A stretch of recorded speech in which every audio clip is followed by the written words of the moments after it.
Welcome to the podcast, Mr. Shaw. Glad to be here, sir. It's been a long time. It has indeed. It has indeed. Oh, we need Spam. Oh yeah, well, it's funny because I actually got a chance to record with her, and I'm gonna record again maybe next month. And it was so fun catching up. I don't know if I'll see how our schedules work out. Maybe we can make it a three-way thing. Oh, I'd love it. I'd love it. Yeah. Yeah. But man, what's how's this year been treating you? She's been good. It started out, I got kind of caught flat-footed, didn't expect COVID to hit like it hit. Mm. And so, for the first, semester of school, and it's really rough, man. But spring has come and we kind of come out of it again. And it's just been good to see, spring sports and kids, getting feedback on their learning, and they're growing. And it's just, spring kind of feels like spring, man. It's good. Yeah. It's funny that, like, I guess now it's May, and it's crazy to think that it's still spring, because sometimes I was just heard a message from my brother, and he's like up in the Chicago area, and for them it's like winter, and then just went straight to summer. It's like, whoa. Yeah. But you're still working as a principal? I'm superintendent of schools. Okay. My fifth year now. Nice. Got the job. I got hired on April 20th of 2017, Wow. 420, and left. And actually, Asher, I don't think you were there, but Eric Thomas and his team had a I'm not gonna call it a retreat, but on 4/21 of 17. And so I got up about 3 that morning and left driving to Atlanta. I might have been state ready. I can't remember what it was. It was April 21st, 2017. So yeah, man, it's been little over 5 years. It's funny because I think that's probably right before we met, or was it right after we met? Because I'm thinking we got together in our accountability group like fall of 2020 or 2016. Yeah. And then we were talking, and then I think you brought up the idea of like wanting to work with ET. Yeah. And it's like we're kind of having that mastermind among the three of us, and just like the how do you say, like really questioning like what it is that you want as a goal. And it's like, I don't know if that can happen. And like 2017 comes by, a few years go by, and I look up and I see you being featured in a video with E, like doing a schools program. I was like, huh. Yeah, man. Would you look at that? That's exactly what you said you wanted to do. Yeah, man. It's crazy. I still in my, you believe it or not, man, right in I'm sitting at my desk at work. Mm-hmm. So the book that I have, so I can find it. Mm-hmm. The book that I had. Can you pan your camera down a little bit? Or okay, I can see it. Yeah. So this is the book that I had. I kept all my notes and all the goals that I had with you and Pam. I still flip back every now and again. What's it say? What's it say on the cover of the book? So the cover of the book says, by December 30th of 2022, I will have amassed over $100 million. So I'm falling short on that one. Mm-hmm. But the year's not over. The year is not over. You're correct. The year is not over, and like I just like, it's crazy some of the plans. Create family of healers and a school and university. Mm-hmm. I have some of Pam stuff about the retreats. Like it's I have all these notes in here.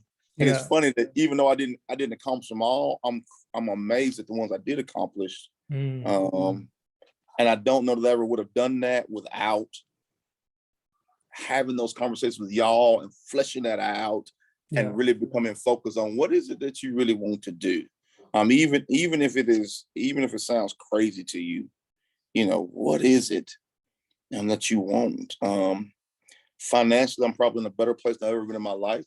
Even not 100 million, but it's not 100 it's million, better. But still, like, yeah. I mean, it is. It's crazy, Asher. Yeah. just sometimes when I look back and think, the things that sometimes we take for granted, the relationships that we take for granted, the conversations, it's amazing how those seeds grow into fruit. And so I am very, very thankful to you and Pam for helping me clear some vision. If I was able to clear up more work vision than anything with y'all, career vision. But there's still a lot on that list I need to get done. Like you said, the year's not over. Right. That's awesome. And like, help me understand, kind of introduce yourself to the people. How is it that you became the superintendent? Like, I heard a little bit of your story on the prayer line the other day, and I was like, I just happened to chime in, and I was like, I know that voice. Yeah, man. How did I become superintendent? That's a crazy story. I don't know how far you want me to go back, Asher. As far as you like. Tell me a little bit about like where is it that you grew up? So I grew up in Florence, Alabama. Okay. We are in the far northwest corner of Alabama. We're as far north and west as you can go. We really border Mississippi and Tennessee. So Tennessee's to our north and Mississippi's to our west. We can drive 30 to 35 minutes and be in either state. I mean, so we are right in the corner. We're 2.5 hours from Nashville, Birmingham, and Memphis. That gives you an idea. Yeah. So I grew up here in this town. At the time I grew up, this was a manufacturing town. A Ford Motor Company was here. Union Carbide was here. TVA is still here. So we were a manufacturing town. We also have been a town that is high on the arts. So we're the home of W.C. Handy. We're the home of, y'all have heard of Fame Studios, and some people have seen the movie about Fame Studios being in muscle shows. Fame Studio actually stands for the Florence, Alabama Music, and I can't remember what the E stands for. Fame actually started in Florence. Muscle Shows is literally 15 miles from Florence, so they moved the studio across the bridge. So we're a very artsy town, but also a very manufacturer heavy history, very union heavy history. So I grew up wanting to be a factory worker, like my dad and my mom.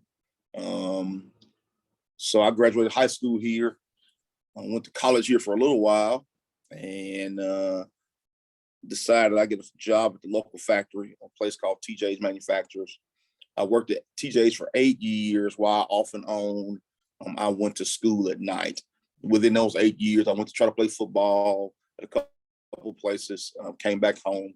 So and I think probably on the line, I told the story of the moment that really solidified me going back to college was I would work at night. So we're working 12-hour shifts at night.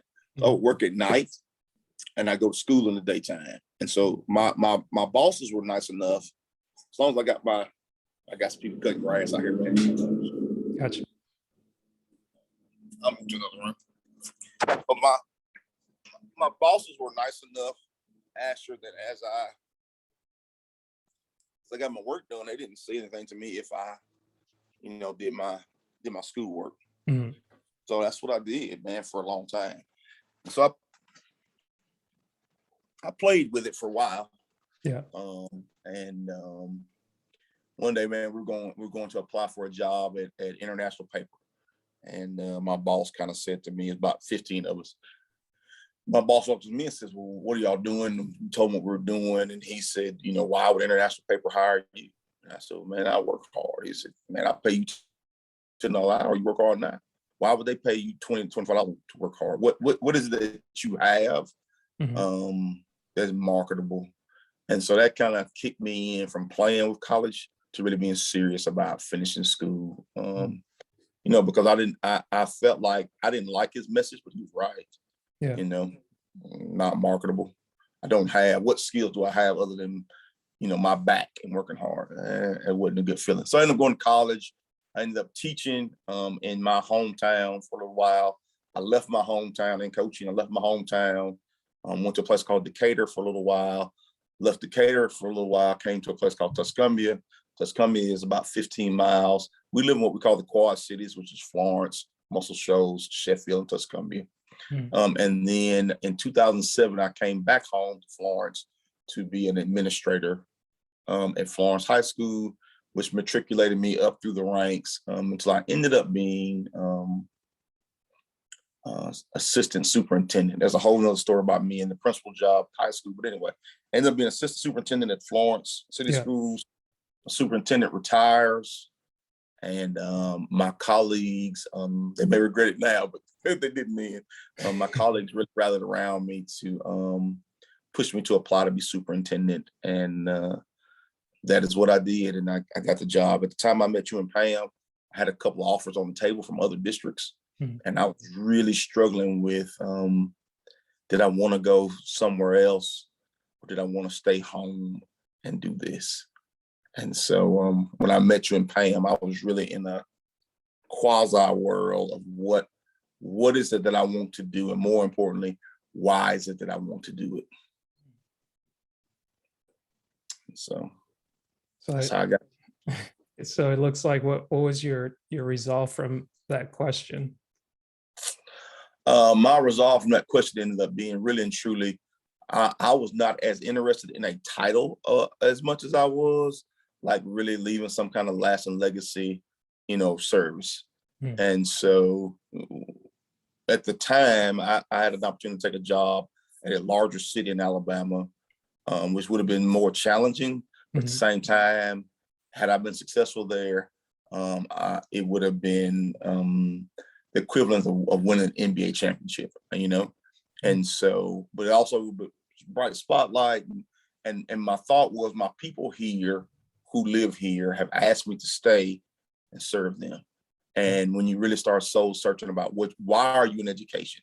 Are you in education to make a bunch of money? Are you in education so you can be an administrator and be in charge? Like you're really in education to help kids. Well, you can help kids anywhere. So why do you want to help kids here? Well, it got down to this is my hometown, and I know, like I think the Bible says, a prophet is basically not respected in his hometown. So I knew I was going to face some of that, but my people said they needed me. And I thought, why leave when your people want you to stay and serve them? Right. So that's what it was. I guess maybe I missed it, but how did you go from like wanting to work at International Paper to going into the school district? I know you mentioned going to college, but like, was it something in college that made you choose like going into the school system? So that's a funny story. So I am not an education major. I am in college. I'm an economics major and a sociology minor. It's an interesting mix. Yeah, because I love social sciences, but I love sociology. I just didn't feel like I get a job in it. So there's a lady. What is sociology? Can you explain that? For me, I'll simplify it just to say it's the study of people and their behaviors. Okay. Like, as a group, like how do we move as a group? How do we make decisions as a group? What does group think? Right. And so that makes more sense now, pairing that with economy, because economy is the study of like goods, how things get traded, and people are the ones that are making the trades. Yeah, and I'm really more interested in people than the economics. I just ended up taking so many economics classes. I was just kind of like, okay. Yeah. So I have a professor named Dr. Mary Jane McDaniel. I think she's passed away now. I was in one of her history classes, and it was like the history of the Mormon movement in America, some crazy class. And so she asked me what I'm going to do. And I told Dr. McDaniel, I'm going to get my PhD in economics. And she said, Jimmy, don't you work at TJ's? I said, I do. She said, aren't you married? I said, I am. She said, what's your wife going to eat while you going off to college to get this PhD? I said, well, I'll figure out work. She said, Jimmy, I'm at the University of North Alabama at the time, which is in Florence. Jimmy, we don't offer a PhD program, which means you're going to move. There's no TJ's in Tuscaloosa, or there's no TJ's in Auburn. So again, what are you going to do to support your family while you're getting this PhD? So I'll figure it out. She said, I'll tell you what, why don't you do me a favor? So I'm gonna give you a slip of paper to sign. And I need you to take it to the head of the education department of the university. And I said, no, I'm not gonna do that. I appreciate your interest in me, but I don't want to do it. She said, Jimmy, it's time for you to graduate and you need me to sign your graduation papers because you have to get them signed a semester early. She said, I'm not going to sign those papers until you go see this professor. Fine. So go see the professor. The professor reads the notes, says, you would like to sign up for one course? And no, I would not like to sign up for one course. And she said, well, that's what the note says. It's fine. I'll take one education course. Basically I have like a little over a year left, a little under a year left. Fine. Go take the education pay. And I fall in love with helping other people be successful. Like that about it. That is what it was for me in education. When I took that one class and I figured out, like what really gets me high is helping other people reach another level. And I can get paid to do this. And so after that, man, I was hardcore education.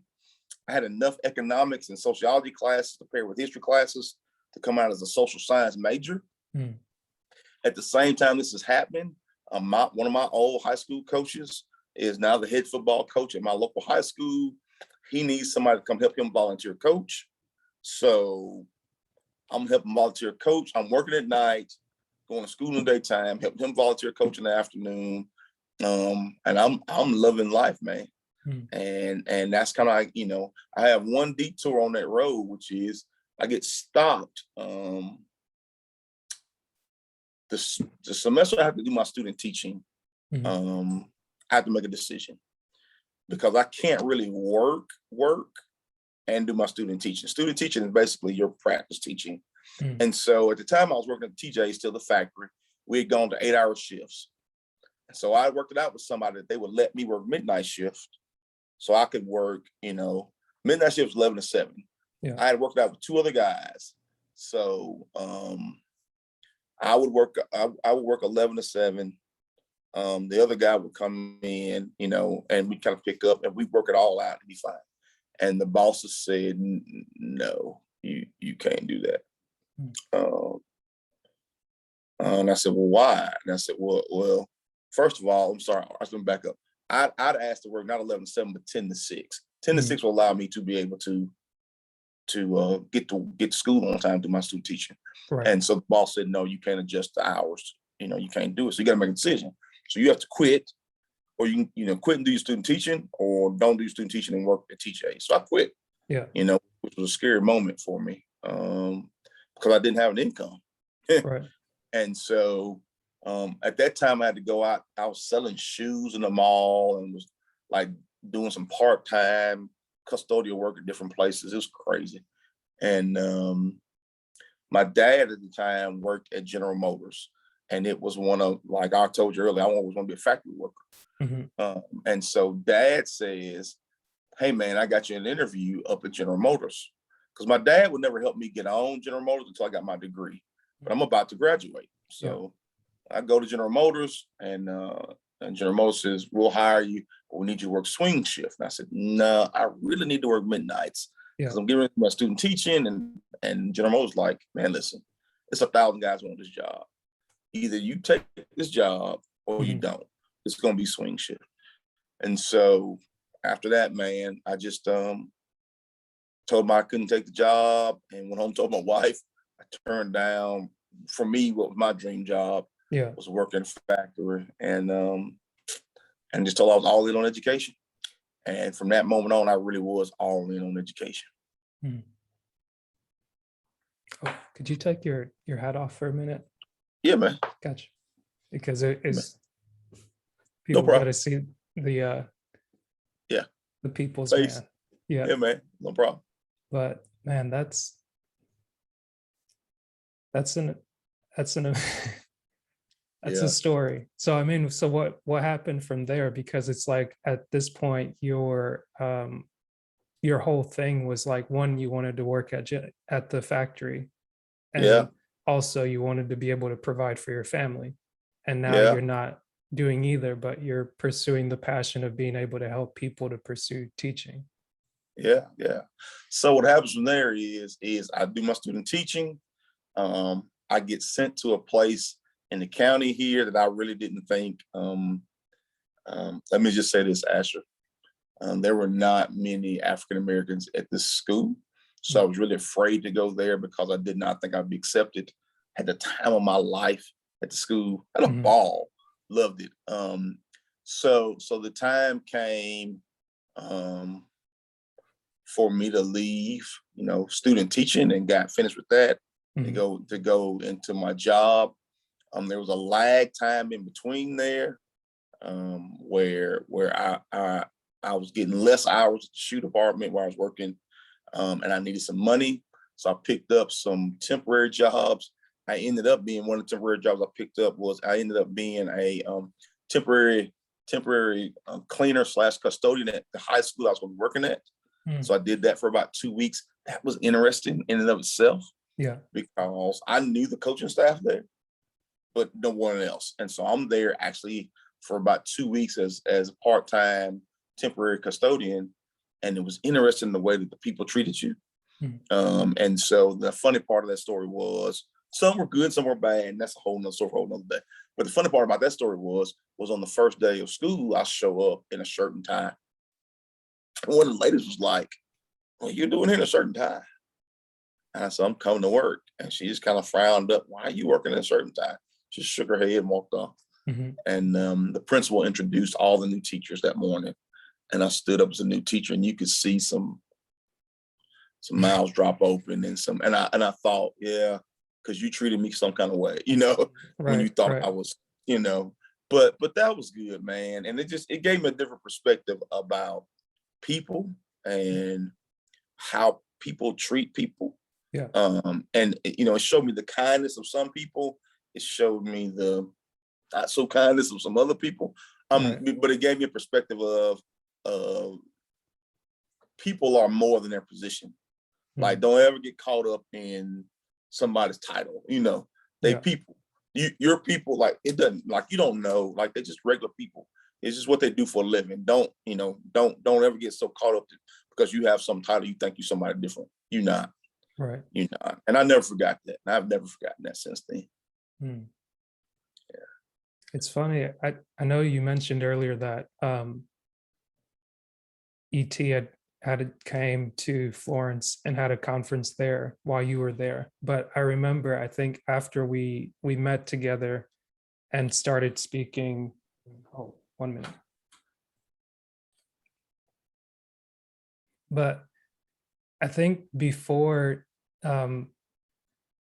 ET came to Florence in your town and did the conference or whatever it is that they did, I think we'd met earlier that month in April, or either in April or sometime like 2017, because I remember seeing you and Miss Pam in person, and it was like, oh wow, it's you. And it's like, it's just wild whenever you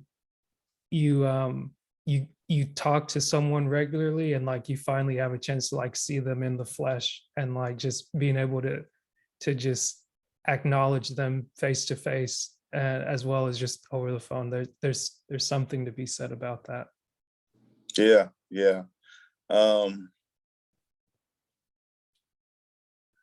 That particular moment in time, I think I had not been a big dreamer before.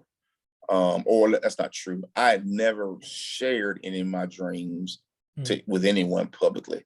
So to be kind of on a mastermind with you and Pam, to really start talking some of this stuff out, to get it on paper, to really start to think about what is it that you want to do in life and start setting these goals, was a godsend for me, man.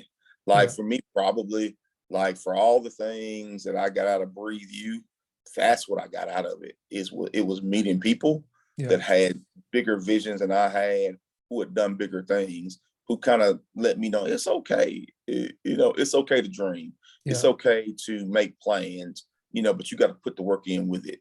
But if you don't lay the plans out, then like it's a waste of time, And so, I went to the conference with an idea. I had this plan. We were going to bring ET back here, and he was going to address collective efficacy. And I kept thinking, like, how you going to pay for this? I don't know. But So like we go, that's the ball. Hey, that's the plan. So that's what we're gonna do. Right. And it worked out for me, you know. And not, I guess if I'm remembering right, then not only once, but twice then, or was that tied in We with the actually school we system? act- we actually booked him for a whole year, bro. Oh, And wow.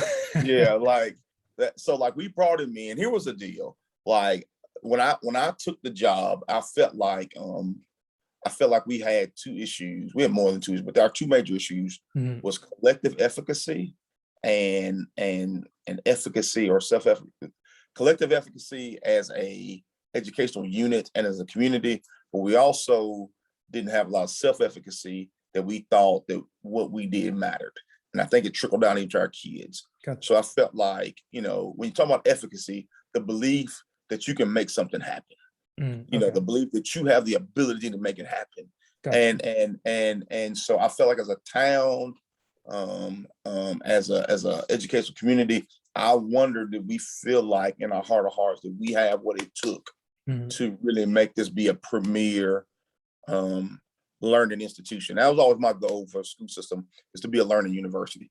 That Right. was my goal. It'd be a place that we pour into the adults enough that Mhm. they become super efficient and educated and proficient. Not that they all be the same, but they Yeah. all be equipped well to pour into kids, to make kids be successful, and those kids become the fruit that pour into our towns and our Man. community. And so that was always the dream. And so, but if you don't believe you can do that as an individual, I'm gonna need you to believe that we can do that as a group. Right. And so, in my mind, who better to come into any place to talk about efficacy and what you can do, Mm.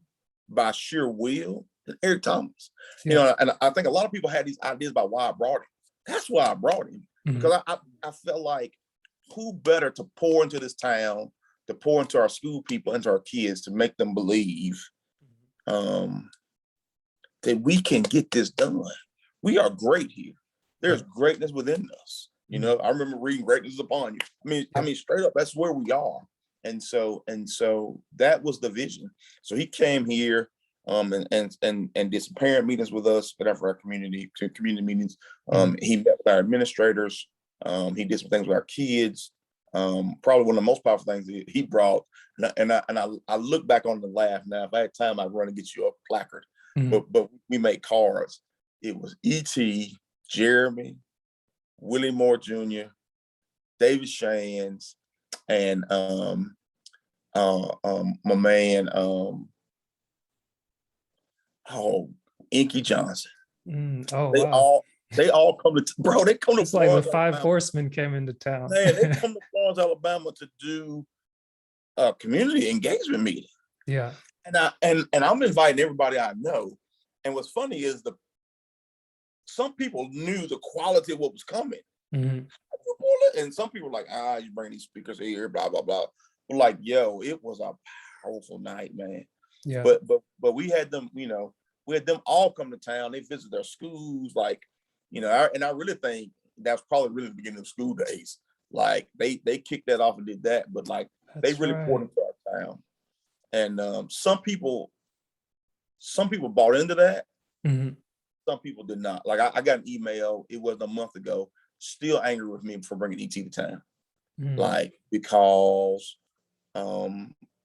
he talked down to us and he yelled at us, and he just challenging us to be our best. Yeah. But it did not resonate. My community is a mixed community, and it Mhm. did not resonate with my entire community. Mhm. And so I still deal with some of those backlashes, but I tell people again, I do it all again, Right. same way. Because I feel like that's what we needed. We needed somebody to come in and speak life. Jeremy came in and talked about just speaking life and being positive. Mhm. We went to detention centers. We went to just speak life, Yeah. just speak life. It's interesting because whenever you first said efficacy, I wasn't sure what it meant, but it almost echoes what Pam said in the way that in how she's consulting when she works with children, she would always try to make sure she gives them a takeaway that the parents can apply. And it's that same echo of wanting to make sure that what's being said or what's being given is is is being put in an environment that's going to like uh, cultivate that, or it's going to be able to be able to thrive in that environment. Because it's like to your point, like you're saying, you're going to have that pushback from people that are just like, ah, no, no, no, I don't like what's being said. Like this person's coming at me. Like all of this is like all that. It sounds good, but I don't like. Why would this work now? It hasn't worked. Like all the negative things you could say. So I guess I'm curious in having to still deal with the pushback from the people that aren't buying into that, hey, we can do this together, like something isn't going to stop us or someone isn't going to stop us. Like what's been the experience with those people that have bought into it? Like what's that become? I, from what I'll say about that is part of my job as leader is to make sure that I cast a vision of where we're going, and the vision for our district has been tomorrow today, which means that we as a school district can create the environment to put kids in their futures of tomorrow while we have them right here today. So for instance, we do a lot of work with workforce development. And so we have a program called Launch. It's an internship program. And so our kids get a chance to have an interest in an area, whether it's we have kids who work for NASA and Lockheed Martin. We have kids who have worked for local attorneys. We have kids who have been assistants for chefs in town. It's just whatever your interest is. We've been able to put them in a position to be able to have those life experiences before they leave high school, so that they can find out if this is my tomorrow. They have a net under them to Mhm. protect them today. And Mhm. so when you talk about the people I've touched, everybody, if you're waiting on everybody to buy into the vision, you're gonna be waiting a long time. Right. What you hope is that you have a critical mass. The vision is not about you as a leader. The vision is about the collective and what is that you can do. The vision is about, is there a problem that needs to be addressed? And if so, what are we going to do about it? Mhm. And so to me, it was our most precious commodity in education are our students. Our teachers are our most precious um, piece of the educational puzzle. Mhm. Nobody touches students more than teachers. So they're your most important piece. But the most important product that comes out are the students that you put out into this world.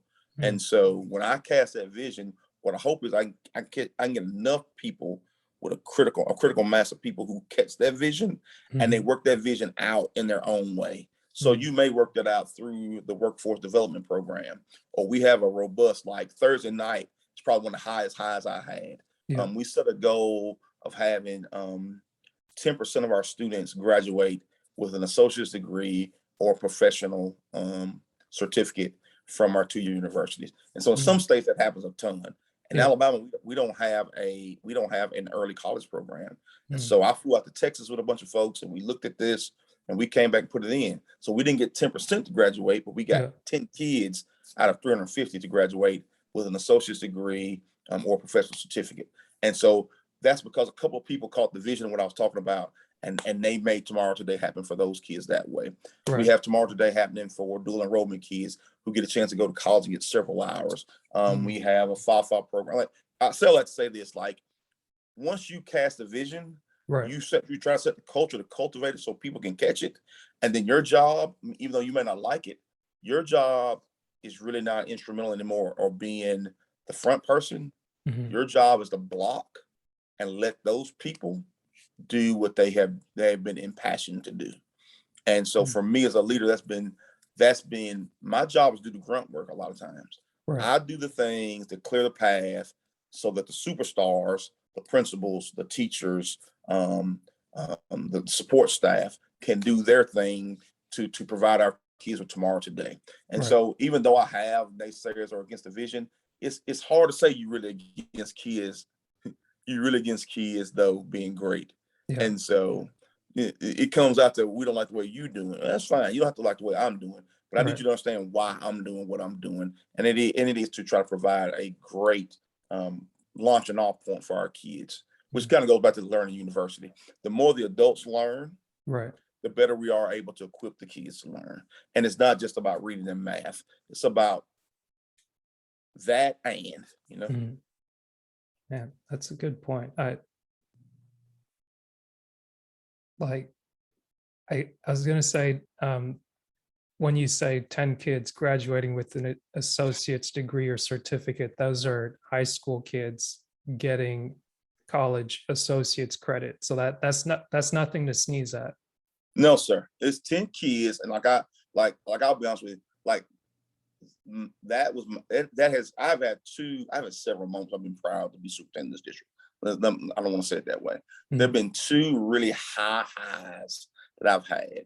One Mhm. of them was we took a historically black elementary school here that had been doing some other things with it, and we opened it up as a early childhood development center. Mhm. And so we were serving at one time like 200 kids from ages 6 weeks old to up to 4 year olds, having a pre-K and early child development center. And we redid the building. Like, it was one of my highest highs to see that done and to serve this community. And we have like 90 something kid waiting list to get in. And that was a super high for me. But Thursday night for me, when we watched those 10 kids walk across that stage, was probably the other highest high that I've had, because I have kids now that on May the 12th walk through and receive a 2 year degree and are basically going into college as juniors if they want to, or walking into a profession, and they don't graduate high school until May the 27th of this month. And that Wow. was all because a group of us had a vision, Mhm. you know, to make that happen for our kids. Yeah. The vision really was, I'm gonna be honest with Asher, the vision really was we heard about a program in Texas that was graduating high school seniors to be nurses. Mhm. So we flew to Texas to check it out. And even though we couldn't get the nursing program off the ground, Mhm. we still saw the value in kids being able to walk across the stage with both a college and a high school diploma at the same time. And so we grabbed the chance. So nursing didn't work out, Yeah. great, but we can get an associate of science to work out. We can get welding degrees to work out. We can get medical terminology degrees to work out. And so that's what we went for. And Yeah. even though we lost people along the way, blood and sweat and tears and crying, there was a team of people, not really me, but it was a team of people that I was involved with. Mhm. We made it happen. So for those 10 kids, it impacted the rest of their lives. But the bigger deal was for me was you're sitting at that graduation, and there were hundreds of people who graduated that night. That means there were hundreds of thousands of people in the crowd, and they got to hear John Smith, graduate, associate's of science degree, Florence City Schools pathway program. That means those kids persevered to make it, and that if that kid made it, if you're in the audience and you have a daughter or son, a niece or nephew, their kid can come to Florence and they can make it too. You know.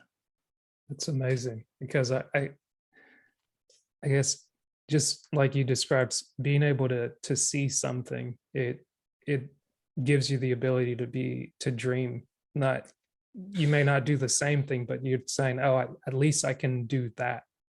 Yeah. And just seeing you guys put together um the the groundwork, being able to do that, and like you said, being the person that does the blocking, like you'd have somebody on the line. Like a lot of times people don't appreciate, maybe I know in Alabama people appreciate football because Yeah. it's it's a it's a great state for that. But Yeah. I think a lot of times it might get missed that the what do they call them, the skills players, they don't get to shine without people on the front lines doing that work. And Right. I guess where I may have thought before that like a superintendent would be someone that's like the star player, but seeing you describe it as someone that's doing that grunt work, it's not about the position again. It's about what you're able to do with the impact that you have. And Yeah. just like, aside from this year with having the 10 students graduate, have there been other students from before, or like this program just started like within the last few years? So we have had a long history of dual enrollment students Mhm. before me. So we had always had kids that graduate with several hours of college, but we had never had a program in our history until 2018 where we put kids on a pathway to be 2-year graduates. Mm. I mean, there's no, well, you got, 30 something hours and you're close or you're sick. Like, no, no, no. These kids are walking away with either professional certificate in their hand, Mhm. which means they can go to any employer and say, here's a certificate that says I can do X, like graduated college with X, Yeah. or here's a true associate's degree. We had never had that happen in our city school. I don't really know in our state if we'd had that many, Yeah. but like most of the ones in our state have been career tech, meaning Mhm. they and that's not knocking career tech, Yeah. but but but to my knowledge, I don't know that anybody or many, I'll say many for sure, across the state have Yeah. had true educational background, associate degree graduates. Mm. And so while I do get to be a star sometime, Asher, what is missed is that if I don't do the blocking, or in a soccer standpoint, if I'm not on the back line playing defense, if I Mhm. don't do that, then the stars can't be the stars either. And so there's a time for me to be the star, and there's a time for me to lay back, Mm. and as the superintendent, I get to when it's bad, I get to take all the blame. Yeah. And when it's good, I get to hand it off to other people. And I'm great with that. But I know it's my responsibility. If I don't cast a vision, then we're going to end up going a lot of different directions. And then we're going to be unified, and no unity is not good. Mm. Yeah. So I guess with some of the people that are that have been your superstars to join the vision, have any of them had past experience in being dual graduates, or just they just see something that they're like, this town could really use this? Well, so there are lots of people on my staff. Like when I went to school here, so Mhm. we didn't have a lot of dual, but like one of my stars is my assistant superintendent. Like Mm. she used to be the high school principal, and she did a ton of dual enrollment work through the high school Mhm. before I was superintendent. So it was a natural next progression for her to say, we're going from helping kids get 30 hours of credit to we're Yeah. going to get a whole degree. And Mm. so by going to Texas and seeing how they did it, it was an easy add-on for her because she'd already done that. Right. Um, um, uh, the guidance counselors who had done it had already worked with dual enrollment before. So it was an easy, just a next step. But the deal was, I think we find a lot of times that a lot of the easy next steps, just nobody's willing to take the next step though. Mm. And that's what happened here. Why can't we take the next step? Why can't our kids get degrees? Well, first of all, we couldn't get 2-year degrees because we didn't have a waiver from the 2-year college system to be able to do so. And I can't get that. Well, I Mm. had a president, a lady named Dr. Collegras. Dr. Collegras went and got us a waiver from the 2-year people so we can get it done. And then it just kind of grows from there. So the different stars in different places, Gotcha. and I kind of see myself, if you use a basketball term, I see myself as a point guard. My Mm. job as a point guard is to see the whole floor and figure out who needs the ball and when they need the ball so they can score. And Right. let them score, man. Let them score. You just keep feeding them where they need the ball. You just Mm. keep directing. That's awesome. So it's like, as a superintendent, you get to walk around the schools and like walk through the hallways, see the students and things like that, right? Mhm. Do you hear different, have you heard different conversations from like 2018 through now? Absolutely. So before, I will say there's pre-COVID, post-COVID. Mhm. Pre-COVID, we would get a chance to go into schools and we would sit down and hear feedback from teachers. We would do different things and hear feedback from students. And then COVID hit, man, and it kind of shut a lot of that face-to-face, putting people in a room together, group meetings. We Mhm. stopped doing them. And so the feedback I started to get then was from A, being my face in a place and walking by and getting feedback. Because I grew up in this town, B, sometimes I'm getting feedback in the community. I'm going to the grocery store, I'm getting feedback. Yeah. C, we send out surveys every year. And so I was getting feedback from not only students, but parents and faculty via surveys. 4, whether we like it or not, social media is a vehicle for feedback. But I had to figure out on social media who was talking Mhm. and what their goal was. But sometimes I was getting feedback on social media from somebody in Ontario, Canada. Yeah. I appreciate that. No, Right. thank you. I get that you are in Oregon. No, thank you. Right. So feedback looks different Mhm. pre-COVID to post-COVID. I'll be honest Right. with you. And that's one of the things I'm looking forward to this year is kind of getting back to putting people in a room Mhm. and getting feedback. But I'll also tell you that my principals at the school level are stars at getting me feedback, like because they walk amongst the people every day. Mhm. And so they can give me feedback from a particular site more readily than I can have it. And the other one are my board members. Yeah. My school board members are out people in the community. They get feedback all the time. Gotcha. So I guess I want to ask, what was it like during COVID, or just like with some of the feedback that you were getting? Was it a lot of people just kind of speaking out of turn based on what they thought was going on in your town, or just like throughout your schools, or like, or was it people just being like people? All of the above. I mean, listen, at the end of the day, you have to remember, our city and our school system is no different than America. We're a microcosm of America. And so Mhm. we have people happy with things we did, Mhm. people not happy with things we did. What I had to do as a leader, though, is center myself Mhm. to say, take all the facts and information that you have. What is the best decision that you feel like is for our students? And then make Right. the decision and live with it. And Yeah. you have to live with people who love you and live with people who hate you. You just have to, but can you live with yourself and the decisions that you made? Right. And do you know clearly why you made them? Mhm. And as long as you can do that, like I'll tell you, leadership is lonely. We hear that all the time. Leadership is lonely because you do have to make decisions not based on popularity, but based on of all the facts that you have at this time, what's the best decision you can make? Yeah. And sometimes you get facts later on to say, I probably wasn't the best decision. Or sometimes you get facts later on to validate what you did. But are you clear in purpose? Are you clear in vision about what you want? And are you clear in purpose about what you want for kids and why you're doing it? So if you're doing it at a clear and hard purpose place, people may hate you for what you did, Mhm. but you can go to bed at night and sleep. And that's what it was got to be about. Like Gotcha. you're not gonna make everybody happy. Right. It's just not. It's just not. In today's time, it's not possible Yeah. to make everybody happy. But did you do what you thought was best for the most people? For the kids. Yeah.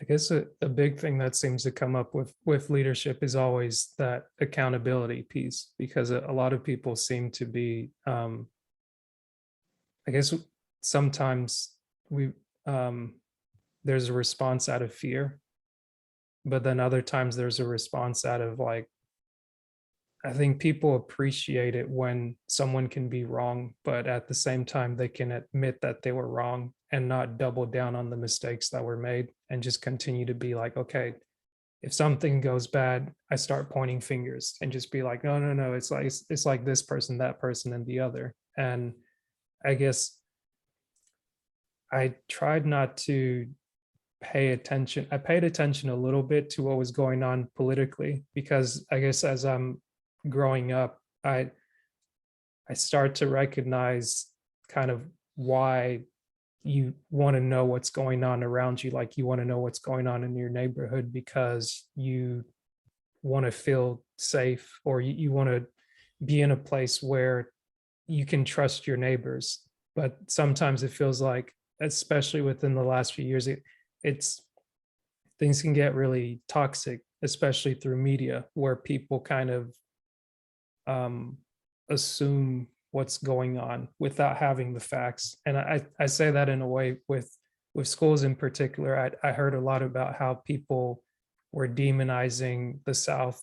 And I think you're in Alabama, I'm in Georgia. And like, if I were just to pay attention to the news over and over, people were just like this disease is out here, and it was terrible for a lot of people. But the thing that was disheartening was how things got very tribal, and people just went into like, if you're not doing this, you're a terrible person, you're worse than the scum of the earth. And especially when it comes to kids and schools, like people wanted so much so to protect kids that um they didn't recognize the damage that was being done, like having that face-to-face interaction, not having clear facts on what was happening or what wasn't happening.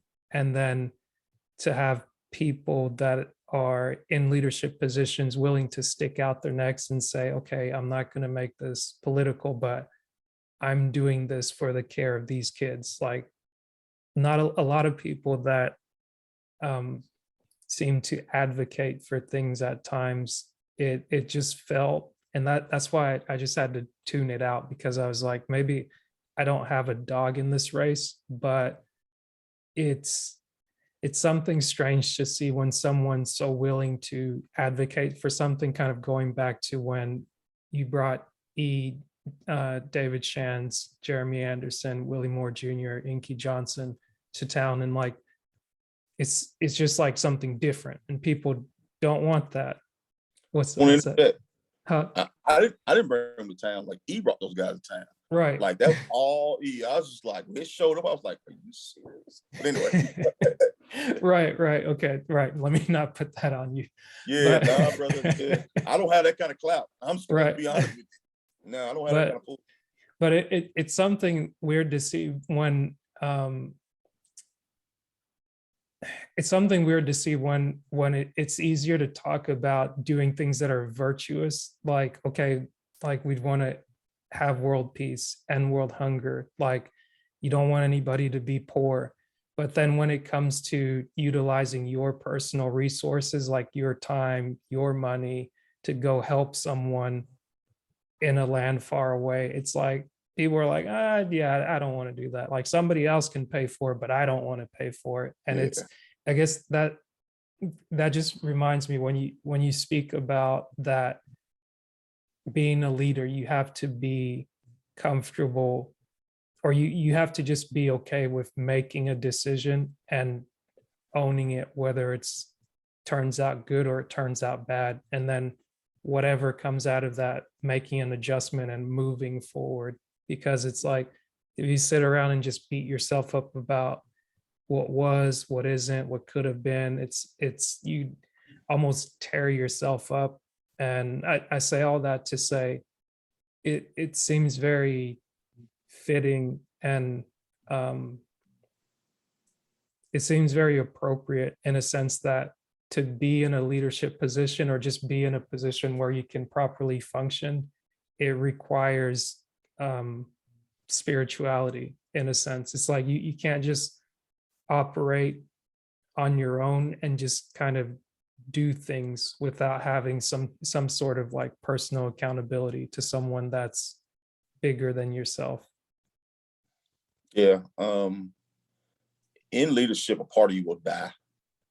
A part of you will never view the world quite as brightly as you once did. Or I can say that for me, after going through leadership and COVID. Mm. But I'll also say you're correct. Like my prayer life grew, and in my opinion, I can only speak for myself. I cannot lead in and of myself.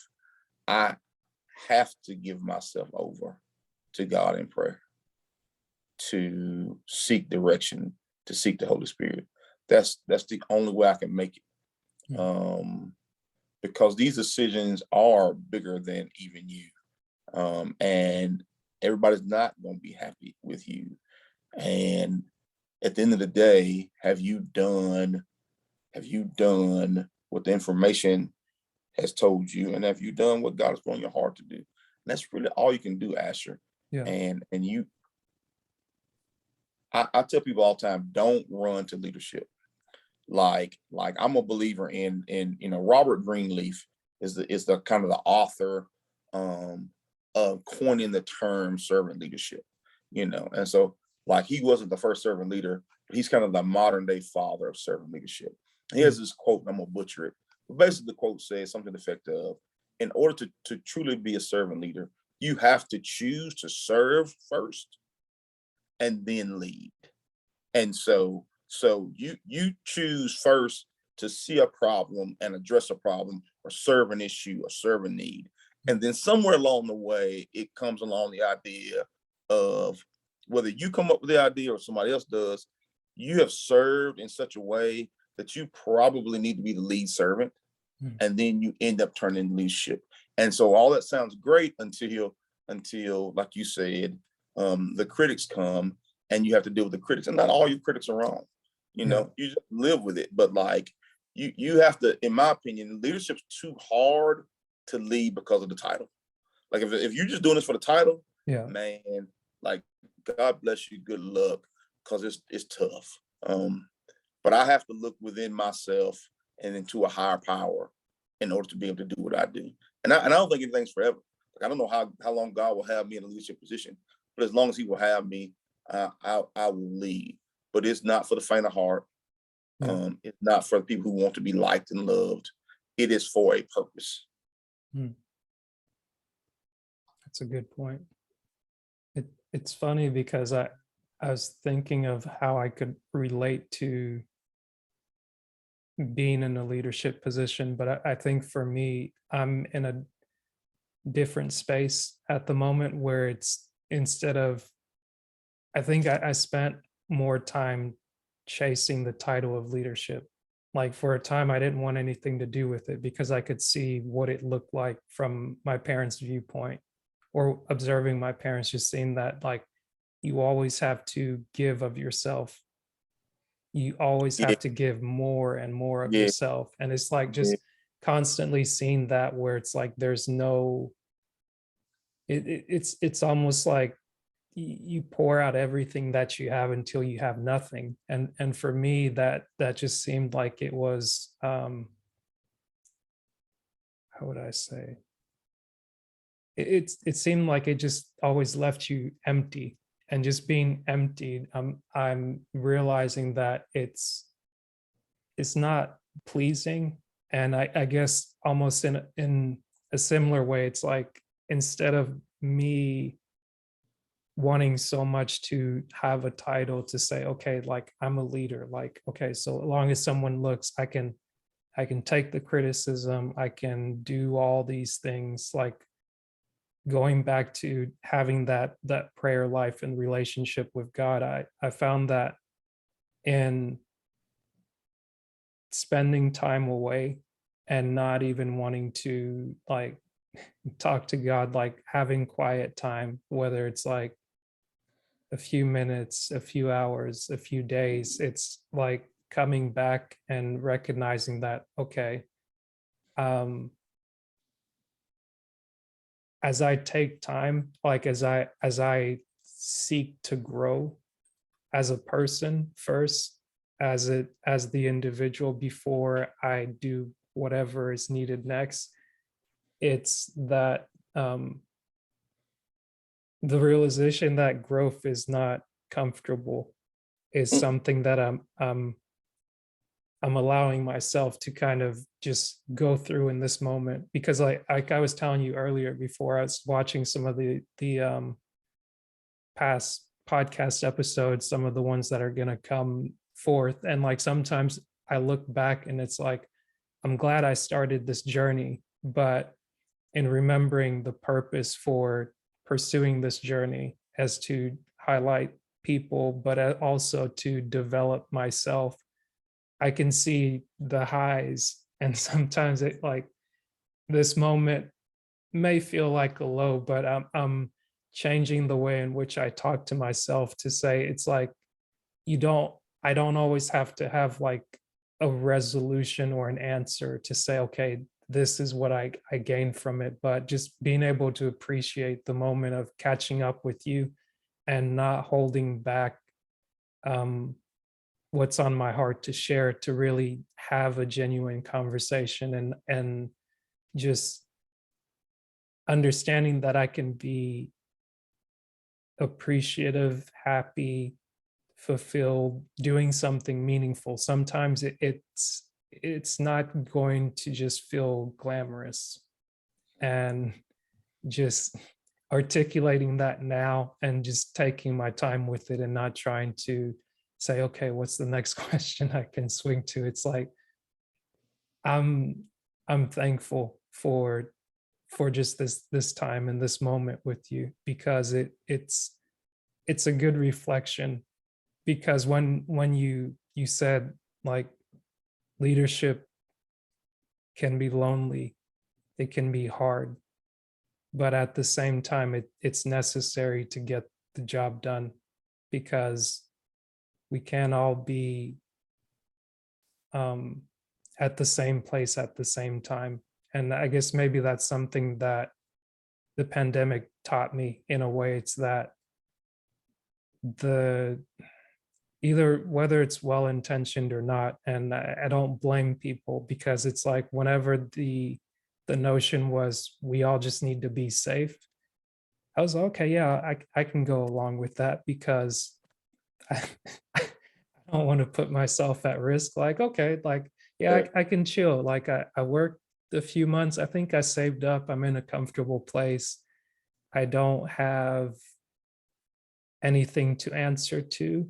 Well, like, I don't, maybe I don't want to say I don't have, but I was just in a place where I could be at ease. I didn't have to do anything ridiculous. I didn't have to take any unnecessary risk. And then at some point, after being comfortable for a bit, something switched within my mind to kind of remind me, um,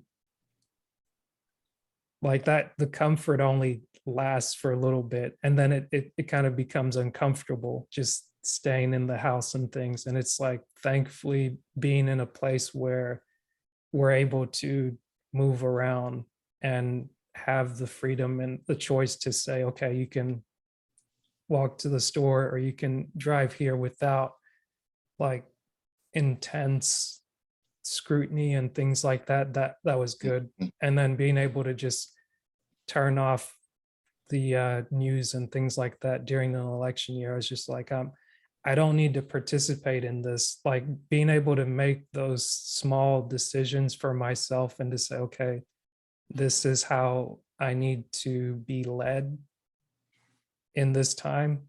I think that that's something that I'm appreciating now, and that's something that I'm recognizing as just in spending time with God. It's not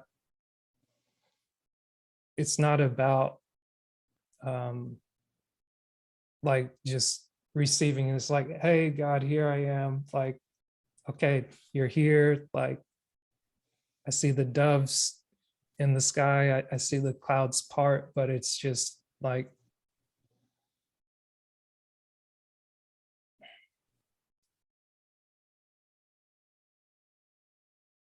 it it's good to just have this moment of silence to just recognize that I'm where my feet are planted, and not a lot more needs to be said about that. I just Yeah, enjoy the present. yeah. I was reading this morning, and thinking about, I had one of my highs on Thursday, and then I crashed yesterday. I had some stuff happen yesterday, just like blew my mind. And I was preparing for a sermon to preach, and it was funny. Um, in Matthew 3, you see Jesus hit his high, one of his highest highs. He's Mm, getting baptized, doves land on him, Father speaks about him. It's great. mm, Chapter 4, verse 1, he goes to the wilderness and he's mm, tempted, and it's terrible. Gets out of the wilderness, he moves back home. He goes back home and decides to move to Capernaum on the Sea of Galilee. Finds out his cousin's going to prison. He starts his ministry. And I don't like roller coasters, mhm, but I kind of, leadership has been kind of that roller coaster for me. You'll hit some super high highs, yeah. you'll have some super low tempting moments, but at the end of the day, God's kind of got you, and it's okay. And I don't like to say this, but it is true. When we talk about Romans 8:28 and all things work together, I don't like the lows. I don't like the lows, Asher. Like I just don't like them. I ain't gonna pretend to like them. I'm not gonna celebrate them. I'm not gonna clap when I get them. But I've also learned that they're part of life. Yeah. As you have your dove moments, you also gonna have your wilderness moments, and somewhere in between, you're gonna get to work on your ministry moments, and that's kind of life. And so, like you said, it's great to just be, just be space and just be, and it's okay. It's funny because I'm reminded of, like, regardless of what's going on, you're always prompted to give thanks. Yeah. Like, as you just said with Romans 8, it's like that.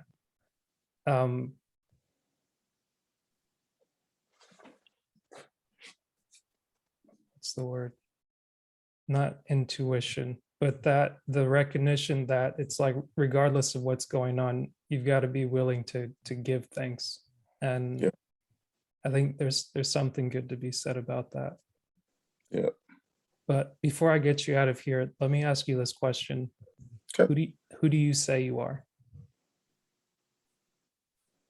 A servant just looking for his next assignment. I'm a servant working on this assignment until I get tapped on the shoulder for the next one. And are you still that same person? What's funny is that my titles changed and a lot of things have changed. So people treat me different because they think I've changed. Actually, I've learned a lot. Some parts of me have died, gotten dark, but actually I'm still the same guy. Like I'm just to work in a town that I grew up in, to see people that I grew up with at different stages of my life.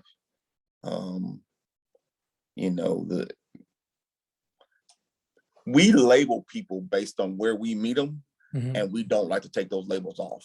And what's funny is living in a place where you could have labeled me as a drunkard or this or that. Like you could have labeled me all kinds of things from the time I was born to now that I'm 47. But at your core, I think you're still the same person, bro. You just have learned a lot of lessons in life, and how you choose to apply them begins to be how you define it. Yeah. Because other people are going to define you what's convenient for them. Right. But how do you define you to me is I'm still Jimmy Shaw, who grew up on Maple Avenue, who lived at Cherry Hill Homes, who lived different places. That Jimmy has learned a lot of lessons. I like that. I guess what's that? Do you have any funny stories about kind of like growing up in the same town and working there now, and just being at the position that you're at? Like, do you get any people from your past kind of looking at you and be like, I know you? Yeah. I could tell you a million of them. I mean, I'm not going into those, but like I could tell you a million stories of, there's one funny incident in particular. I'm not going to say who, but I had a person who had a child that had gotten in some trouble in school for something that the person and I had done in our past. Yeah. And it was like, I could tell it other than the phone. He was like, I know what you got to do, but like, hey man, like you, I said, I know. Yeah. I know. Yeah. Yeah. This is part of it, man. It's fun. Yeah. And it's always fun to see how other people saw you anyway. Like when when I am where I am now, some people say I always saw it. And some people are like, man, I never saw this coming. It's okay. It's funny because for me, like I growing up in the town that I grew up, and getting to go back recently and spending the better part of a year there, it was interesting just seeing some people either online and offline, more so offline than online, but like just seeing people as an adult and just thinking about them differently. It's like, oh, like, okay, I remember you, like you're Mr. So-and-so, but like for some people, it's like they don't want you to call them, like you grow up calling people like ma'am, sir, and things like that. But now it's like I'm able to call you by your first name. And it's sometimes I'm like, wait, what? And Yeah, and like they're just like, oh, I'm just me. And I'm like, oh, okay, I guess I'm part of the adult club now. yeah, yeah, man. People are But just people, man.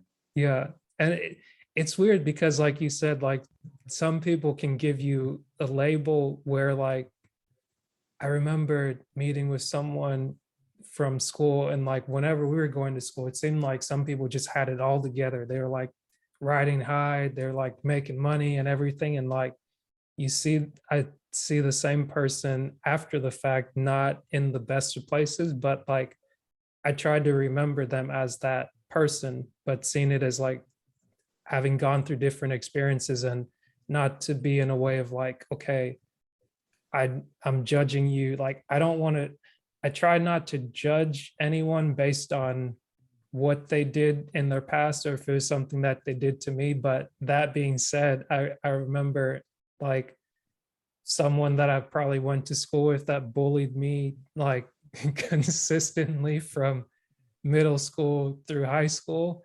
And it's like because they always seat you by your last name. So like you have the same homeroom. Like Yeah, yeah, yeah, if you yeah, don't yeah. see them for all your other classes, you see them for the same thing. And just kind of uh seeing the path that some people take, like I was thinking, I try to be open, but some things I'm like, maybe I'm not to that level where I'm open to this. It's like I wish you the best, but I just don't want like toxicity in my space right now. And it's when I start scrolling sometimes, and it's like through like either through Breathe University, through like other mastermind groups and things like that, I've found that I've accumulated a lot of people, and like trying to promote the podcast and share different stories and things like that.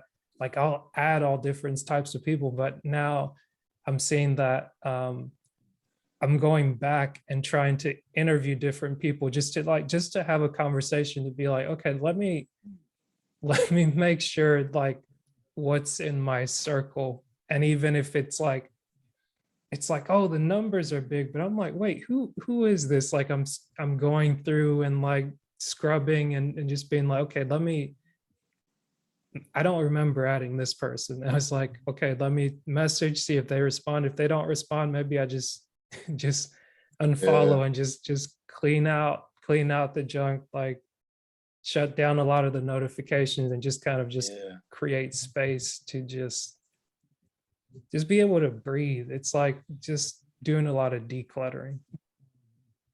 yeah. Sound like you're at peace, Asher. Yeah, Sound like you're at peace, man. That's a great place to be. yeah, I hope to be there. I you hope to are. get there. I think that thank you for saying that. And I I think